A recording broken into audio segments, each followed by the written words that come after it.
The show is a proud member of the Retirement Podcast Network. Hey there, welcome to the show that's focused on you. Yeah, you're the most important person in the room. Having confidence to not just survive retirement, but to lean in and feel confident enough to go rock it. My name is Roger Whitney. I am a practicing retirement planner with 30 years experience, founder of Agile Retirement Management and the Rock Retirement Club. All right, this is the last episode of the refresher of the 8 pillars that I think are needed as a foundation for having a great retirement plan. And we're going to focus on the last 2 non-financial pillars today. Passion, ooh la la, that sounds pretty cool. Passion, what I'm referring to is your curiosity, your hobbies, your pursuits. What are you going to do? What are you going to do with your life now that you're not working? And then lastly, but definitely not least, is relationships. How are you going to foster the social capital that supports a great life? As you remember, if you've been listening to this series, we'll send this resource that summarizes all 8 pillars in our 6-Shot Saturday email. You can find that, sign up for that at 6shotsaturday.com if you're not a subscriber. Now, next month, we're going to be answering your questions, but I'm going to take some time and do some practical planning on some topics that I think are important when it comes to creating a great retirement plan. So we're going to get it back to original episodes next month. But for now, let's get to the last 2 of the 8 pillars.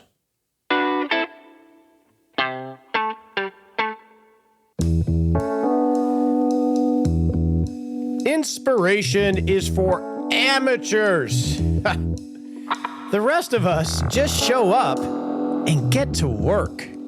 Chuck Close.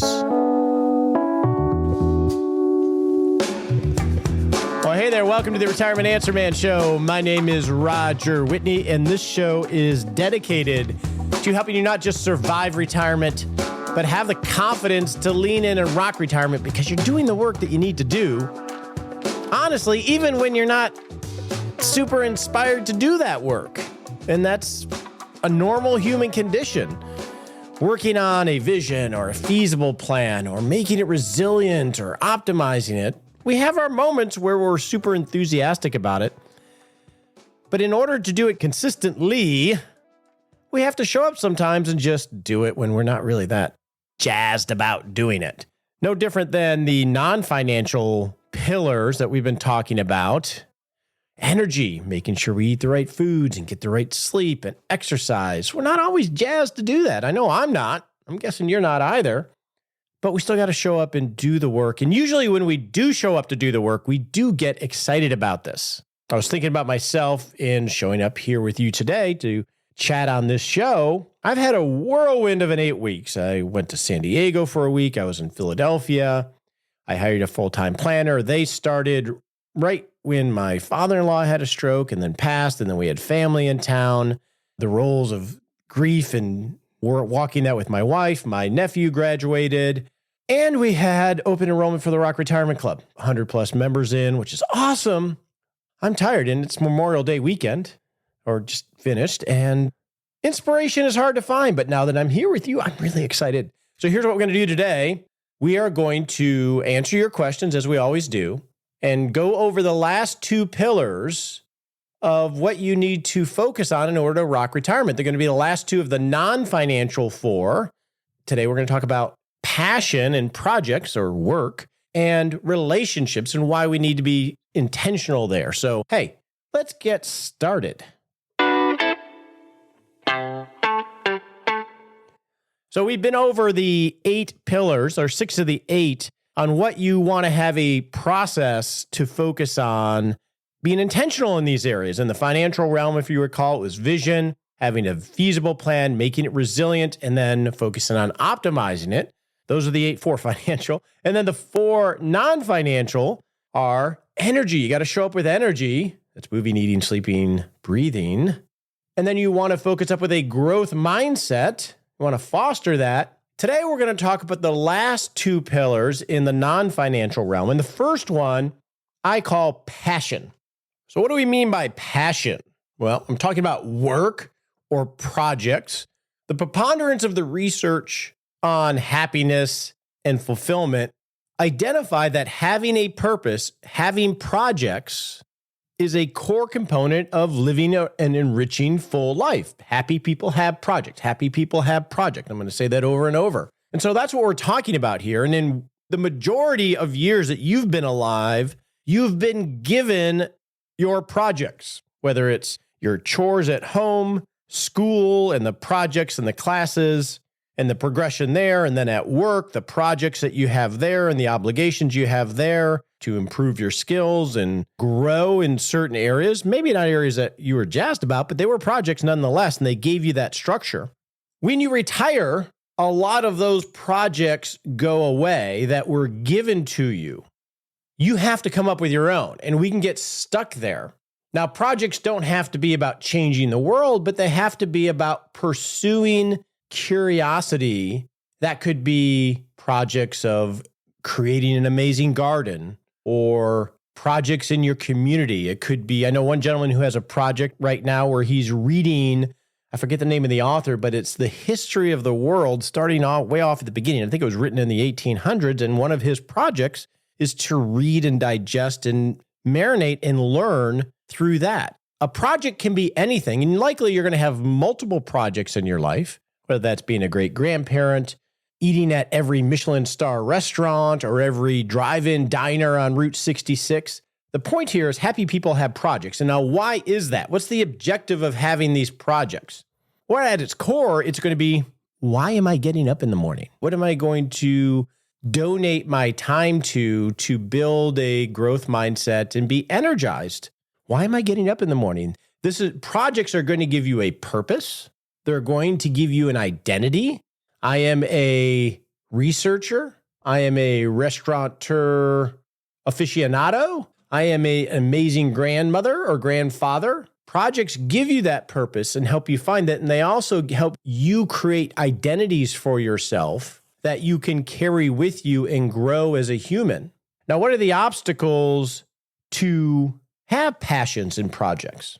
Well, one is that institutionalization that I talked about, where you're used to just getting projects and you're really adept in those areas, most likely when you're retiring. And it's like, okay, now what do I do? Some people have a hard time with a blank slate, or they face what's called the paradox of choice. There's too many choices, so we can't figure out what to choose because we feel like we might choose the wrong one. Lack of energy could be an obstacle. If we haven't worked on our energy pillar, then maybe we're not motivated and don't feel that zest to be able to do that. Prior to retirement, it may be that you've been so busy running on the projects that have been given to you by your profession, you have never really fostered exploring your own curiosities outside of work. That's a big one for a lot of people. That's one reason why, as you start to get closer to retirement, you want to build some boundaries around work. Probably one of the biggest obstacles today that are not just you, but our society faces is that there are scientific algorithms created and being refined to suck your time and energy away and to grab your attention and suck you into the matrix. So what am I referring to? Well, I just had an instance of this, so I'll tell you what happened. And I'm usually really, really good about this, about not doing this. But I went to bed the other day and I was tired. I had my phone with me, Air One, and I was looking at a YouTube video. There's a couple of YouTube video channels that I follow related to usually audio, video, geek stuff. And then I hit the shorts button, which is sort of like TikTok-y short stuff. I've never been on TikTok, but it's similar to that. Just these little bite-sized things that keep your attention. So I watched one. That was sort of interesting. And then it queued up another one that was related. And that was sort of interesting. Another one queued up. I didn't like that one. I swiped up. Then another one queued up, and it started to learn what would keep Roger's attention. And it worked. About an hour and a half later, maybe 2 hours later, at 1:30 in the morning, I finally say no mas and I go to bed. And my brain and my eyeballs from all the light are just bopping all over the place. And I think I had 2.5 hours of sleep. That is likely the biggest obstacle you and I face to discovering and pursuing our passions in life, is that whether it's the television, whether it's YouTube or TikTok or Twitter or Facebook, there are some really smart people trying to suck us into the matrix and essentially cause us to lose our life. And we cannot will ourselves not to be sucked in. It's too powerful, in my opinion. So we have to build our own boundaries to help us have some boring times, because those boring times are what will prompt us to go pursue something. So those are the obstacles to pursuing passion and projects outside of retirement. So what's the plan? Well, I think the plan needs to be that you go test a lot of things. You need to just start to pursue your curiosity.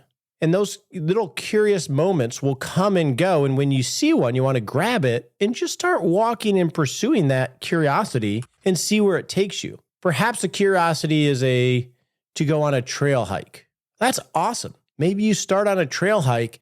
You may discover that trail hiking's not for you, but you may discover that birding is for you, or insects or plants. It's not so much the little projects that you choose initially that have to be right or wrong. They create this forward motion where you're going to intersect with things that you never could have imagined sitting on your couch that lead you to something that's totally different than what you ever imagined. The point is that forward momentum and just saying yes and yes and yes to that random coffee or to that group. And this takes a little bit of courage, right? For some of us anyway. It could be reading. And that is, I think the plan is to keep pursuing curiosity, and know that you're going to get it wrong a lot of times, but it's not wrong because it may lead you to something else that you hadn't even imagined. So this is a pillar that we need to work on, because why? Happy people have projects. All right, what's the last of the 8 pillars, last of the 4 non-financial pillars? That is relationships. What are we talking about here? Well, we're talking about our social capital, the people that we interact with in our life. This is not the financial social capital that we talk about. This is the actual social capital talked about in academia. This is your spouse, your friends, your children, the person that you interact with at church or at the Starbucks or at your synagogue, wherever you meet people, the people that you wave to down the street when you're walking the dog. This is your social capital that you want to slowly build up. Why? So you can have a fabric of a community, whether that's in your family or where you live or centers that you go to. I know my father-in-law would always go to the American Legion. That's where he developed a lot of his social connections. This is important because, like projects, a lot of the social interactions that we've had were served to us on a plate.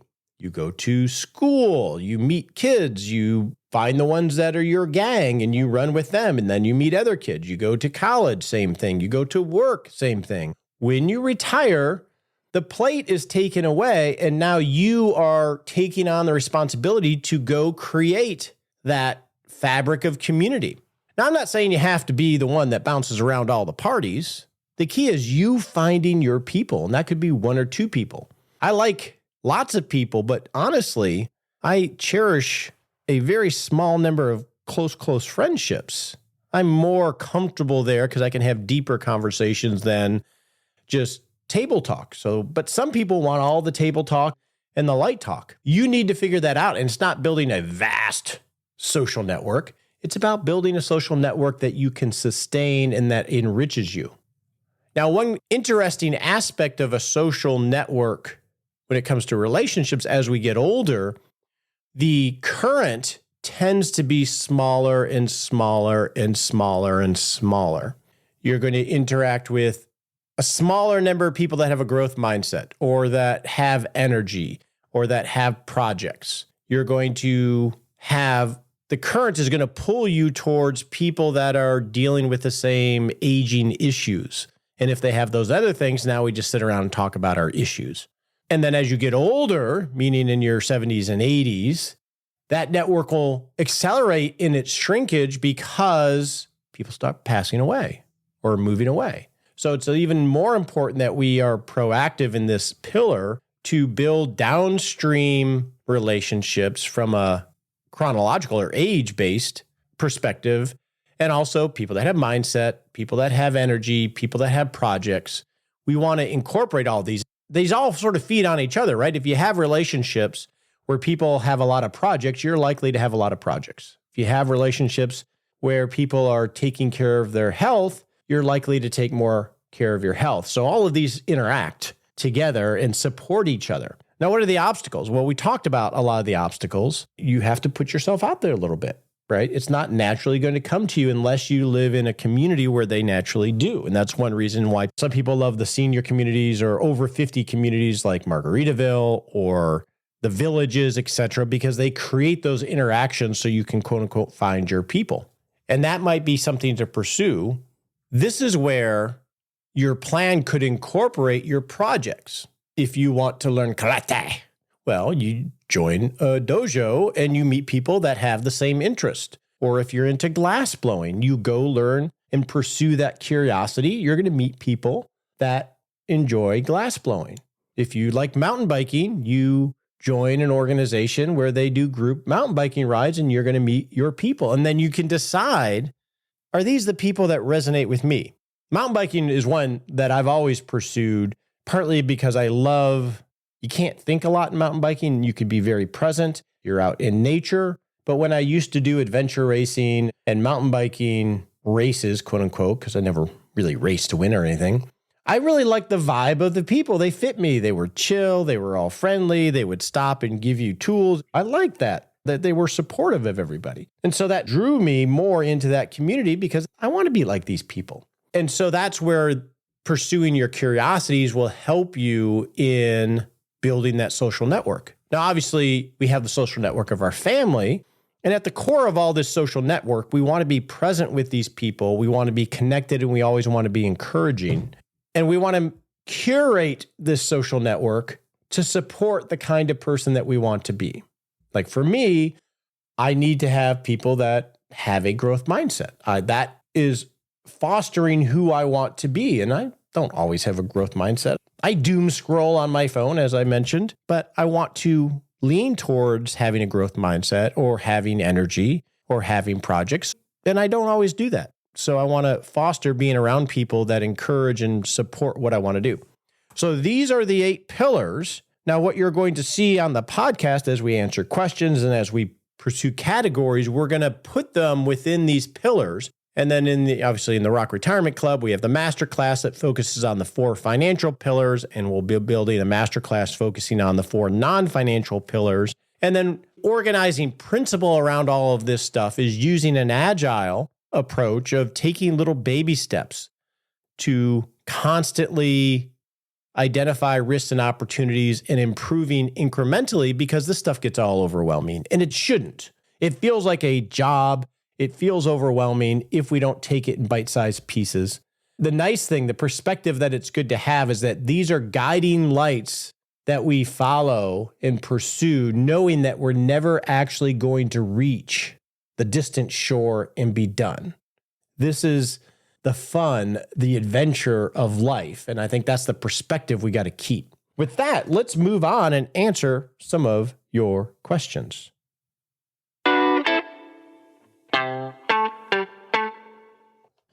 If you have a question for the show, go to rogerwhitney.com/ask Roger. And you can leave a typewritten question or an audio question, and we'll do our best to answer it on the show. Our first question comes from Mark related to a spousal IRA.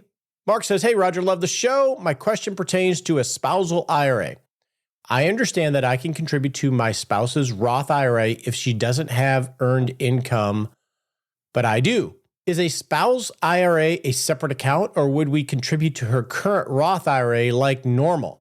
Hoped my question was clear. Keep up the great content." Hey, Mark, great question. And hopefully my answer will be as clear as your question. So this is going to be a optimized question on getting money into account and savings. If you have earned income, yes, you can contribute to a spousal IRA, assuming there's enough earned income eligible to cover that amount. You can contribute to her IRA if she already has one. So you said that she currently has a Roth IRA. So if you were going to make a Roth contribution, you could put it into that account. If you were going to make a tax deductible traditional IRA contribution, if she doesn't have a traditional IRA set up, you would have to set that account up. But the reference to spousal refers to the strategy, not the account type. So hopefully that answers your question clearly, and thanks for listening. Our next question comes from Beth related to a 401k. Hey, Roger, thanks for the podcast, the RC. I have a question about rolling over my employer 401k to a individual IRA at one of the major custodians. I'm 58 and retired last year. My plan was to keep my 401k in my company's plan until I turned 59 and a half, just in case I needed the access to the money and employ that rule of 55. There is a mix of Roth and pre-tax contributions in the 401k. So the plan was to roll over the 401k prior to my required minimum distributions. So only the pre-tax portion would be subject to RMDs. Since the Secure Act 2.0 changed 401k RMDs to be from pre-tax only, what do I need to consider before doing the rollover? For example, fees, fund choice, protection from judgments, etc. Thank you for your help. So what Beth is referring to in terms of the Secure Act 2.0 is prior to the Secure Act, there was a quirk in the 401k required minimum distribution rules that would have required RMDs for Roth 401ks.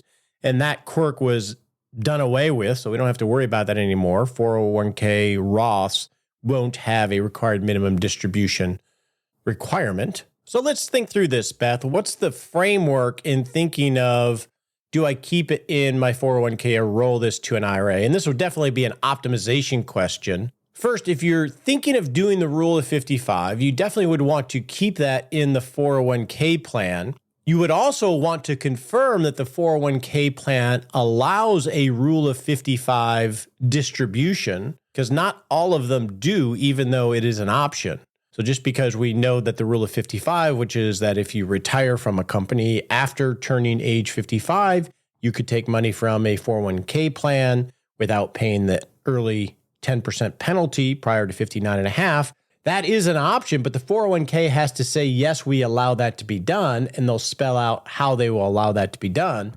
So if your 401k doesn't have that, it's a moot point in terms of this decision. So you might want to check that. So what should you think about in rolling over or not a 401k? You mentioned a number of them: fees, fund choices, protection from judgment, keeping your options open for Roth conversions. Those are all great things that you want to consider. So let's hit those one at a time. We'll talk about fees and fund choices. This is going to vary from 401k plan to 401k plan. So you definitely need to check your own, because there are, let's say from a fee standpoint, there are some that are extremely efficient from a fee standpoint, and there are some that are horrible and have very, very high fees. So you're going to want to look at your plan. Generally, it's the larger employers that will have the lower fee structure, but it's not always the case. So what we're talking about fees here, by the way, is the internal fees of the investment choices. So if you choose to put money into, say, a U.S. large cap stock fund, that fund within the plan is going to have internal management fees that can range anywhere from almost 0 to 1.5% of the assets every single year. So there's this huge dispersion of fees dependent on the funds. That's what we're talking about when we're talking about fees. That said, if you roll it to an IRA, there are plenty of choices now of funds, mutual funds or exchange traded funds or individual stocks that are extremely efficient and low fee. So I think this is almost a moot point in terms of fees if you pursue investment vehicles like ETFs or index-based mutual funds, because you can find many that have really, really low fees. Interestingly, I saw this the other day, some scuttlebutt just within the advisor community. There are a lot of ETFs and quote unquote index funds that have really high fees. So you do want to have buyer beware out there. Now, what about the fund choices? Okay, we talked about fees. You can find low fees anywhere, Beth. What about fund choices? Within a 401k structure, you're going to have the menu of items that the 401k provides for you to choose as your investment vehicles. Again, those can range from 4 to like 60. Some funds have a huge menu, like a Cheesecake Factory menu of fund choices. Others have a very, very small menu to choose from. Do you need a big menu? Maybe not necessarily, but you want to have enough that hit the major asset classes, fixed income, small cap stocks, large cap stocks, international stocks, emerging markets. And then it can just get more complicated from there. So fund choices might be a determinant.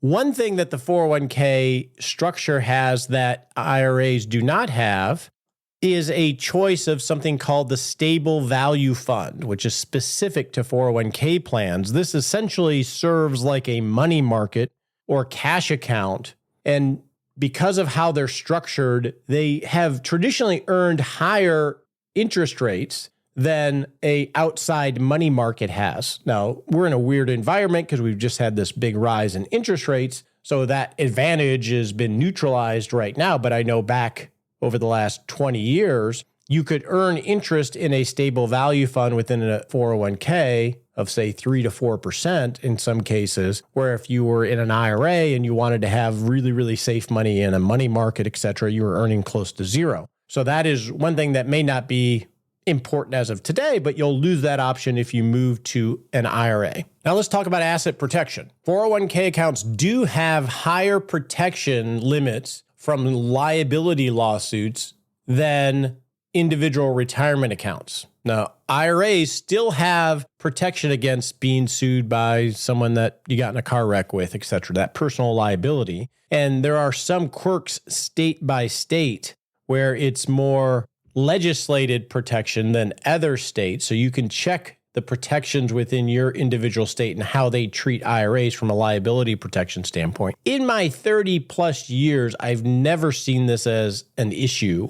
And so is it a risk? Potentially, if you move to an IRA, you might have a little less protection. It is an extreme outlier risk. I don't know if I would let that influence your decision of keeping it in a 401k or moving it to an individual retirement account.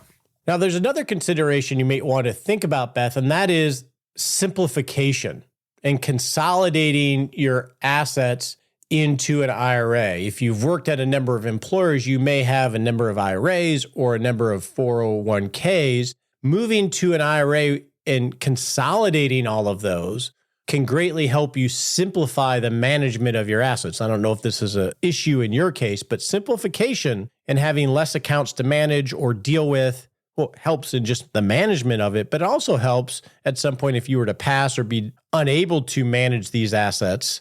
So the executor or the person that's the power of attorney has access to these accounts. That can be a big advantage over having a lot of separate accounts. Another consideration, Beth, is if you're planning on doing Roth conversions or backdoor Roth contributions, keeping money in a 401k and not in pre-tax IRAs could help you avoid the pro rata rule in terms of conversions. That can get really messy. If you do a backdoor Roth contribution, make a contribution to a pre-tax IRA and then convert it to an IRA or a Roth IRA, if you have a lot of IRA assets, that strategy is not near as attractive because your IRS doesn't see that transaction. They're going to look at all of your IRA assets to determine how much is taxable and how much isn't. So that would move to being in favor of keeping it at a 401k because 401ks aren't counted in that pro rata calculation. But these are the things to consider. And Beth, you're not going to get to the right answer. You're not going to get to the wrong answer, to be honest with you, to phrase it in a more positive realm. But these are the things that you want to think about to just get to a judgment call of what works for you. And that is going to be about 99% of all decisions in life and in retirement planning is thinking in an organized way, understanding the trade-offs, and then just making a judgment call that you feel works for you and then moving on. That is essentially what agile and organized decision-making is about. So trust yourself on this one, but you're right on the money on the things that you should think about. And the reason I correct myself in terms of you won't get it wrong is Armand sent me some feedback on my wording choices. He said, "Hey, Roger, love your podcast and have been listening since 2016. Dude, you're an OG. You helped with some of my early retirement trepidation, and I'm now just enjoying the ride. Here is a small optimization thought, not a criticism. When you discuss optimization strategies to enhance a solid retirement plan, you frequently say the future is unknowable, so make the best decision possible for you. I completely agree, he says. Then you add, just relax because you won't get it right. I would suggest you say, just relax, you won't get it wrong. Just one word substitution to bring the podcast closer to perfection. Keep up the great work. Thanks, Armand. I get that. You won't get it wrong. I get that. I like that. Thank you.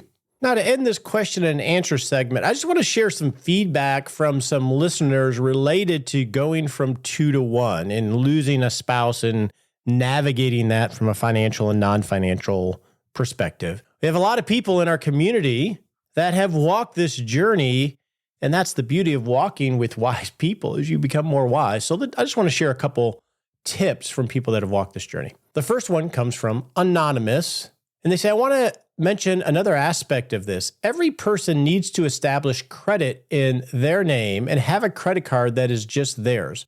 When you face the devastating loss of a spouse, it is not time to begin financial planning for widowhood or establishing credit. So many poor decisions are made during this time of severe grief. Establishing credit in your name now and having a plan on what you would do for the first few months after loss can be critical. And that's a great point. In fact, as I've been walking this journey with my mother-in-law and helping her set up her own financial system because they managed it jointly, this was a discussion that we had. And Linda, in this case, had credit in her name. And oftentimes what happens, and this is what this person's alluding to, I imagine, is that we have credit cards and then one spouse applies for all the cards and gives the other spouse a card off of their account, rather than both spouses having a card that is named as them as the owner, because that will establish their own credit history. And if you don't have that structure, and one spouse, the one that owned the account of all the credit cards that the other one had a duplicate card on, when they pass away, those credit cards go away, and the surviving spouse, if they want a credit card, will need to establish one in their name, but they'll have no or very little credit history. So that can be a big deal, but it seems not that important at the time when you're not thinking about those things. Our next story comes from another Anonymous. Hey, I listened to your going from 2 to 1 and feel intrigued and curious. I treasure openness and how you support and encourage the others on their paths. You rock. Hey, you rock too. I have an anonymous share. Several years ago, my friend's wife passed away suddenly. He shared with me that the grief still visits him and he's working through it. He regrets that he didn't have the foresight to have any recordings of his wife's voice, no videos either. He remarried in the last few years and recently retired. It was wonderful to see how loving he is with his new wife. So I've learned a pro tip from him. Take short videos of themselves as they enjoy their life together. See it as a way to have memories of each other just in case. I've taken that to heart and have started doing something similar with my wife for both of us and our family. That's a great idea. And it's so easy today that we almost do it without knowing with iPhones and smartphones and videos and photos. We definitely have the photos taken care of. The audio part is a little trickier, that we have to be a little bit more intentional. Those short clip videos and stories, because we will forget their voices. Other than photos, we'll forget the smiles or the subtle nuances of their expressions or gestures. Those things are important. And it's so easy to do today. I remember when my grandmother, who passed away in her 90s, in her 80s, I went out and visited her and brought a camcorder. Remember camcorders? And asked her permission and just sat there and had it running. We were watching playoff football because that's what we like to do together. And I would ask her about how she met her husband, Ziggy, about my mom, about what she did for work, etc. And it was wonderful. I had some intention, but I didn't make it an interview. I just made it as casual as I could. And I was a dummy and I put the camcorder in my suitcase and it got stolen out of my suitcase. So now I don't have any of that from my grandmother. So thank goodness technology has evolved. But this is something that we can easily do. And I often imagine my children or my grandchildren listening to the archives of this podcast and hearing my journey. Hopefully it will be one outside of just simply the retirement content that they can feel gives them a sense of who I was. One last story before we get to our smart sprint, and this comes from Mike. Thankfully, I have not experienced the death of a spouse, but I have observed from difficulties for my stepmom when their father passed away in 2009. All the financial accounts, the home and the vehicle, they all were owned either joint or had payable on death instructions, except for one brokerage account and the small bass boat. This necessitated a probate situation, which cost months of aggregation and about $3,000. The frustration is that it only takes one account or property to force probate. My stepmom subsequently established a living trust, and we are doing the same thing. And great point, even with a living trust, if everything is not in there, if something is in a person's name, let's say in Roger's name, and Roger passes away, let's say it's this brokerage account, probate, if you're not familiar with this, is the process of essentially closing out the business or personal financial life of a person. And vehicles like a living trust, joint accounts with rights of survivorship, a transfer on death, titling, gives an asset a pathway to pass to whomever you want it to pass to, just like an IRA beneficiary gives that pathway. But in this instance, if Roger owns a checking account or a brokerage account that's not joint, doesn't have any pathway, when Roger passes, what happens is a financial statement is made for Roger, and that statement, along with the will, if there is one, goes through what is called a probate process, where this brokerage account, we have to decide who gets this brokerage account, and the probate process decides that, which means there's courts involved, there's potential of attorneys involved. Probate can be easy or very hard. It can be inexpensive. It can be very expensive, depending on what state you're actually in.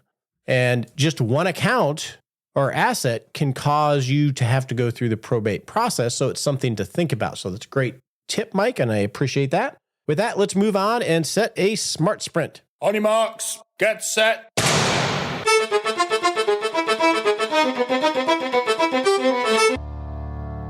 And we're off to set a little baby step you can take in the next 7 days to not just rock retirement, but rock life. All right, in the next 7 days, I want you to identify one thing that you are curious about. It could be drawing. It could be reading. It could be learning how to fly fish. It could be learning how to snap your fingers.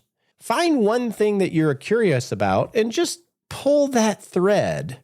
Figure out how to snap that finger. Or read a fly fishing magazine and just pull that thread a little bit.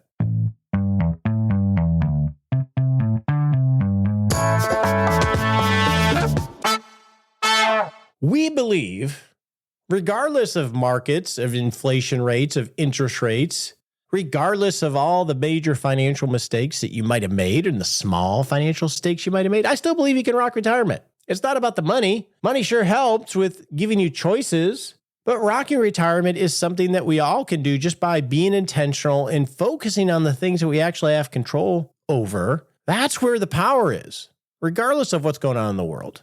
And I believe you can do it. We believe you can do it. And we're all in on trying to do it ourselves and work with you to empower you to do it too.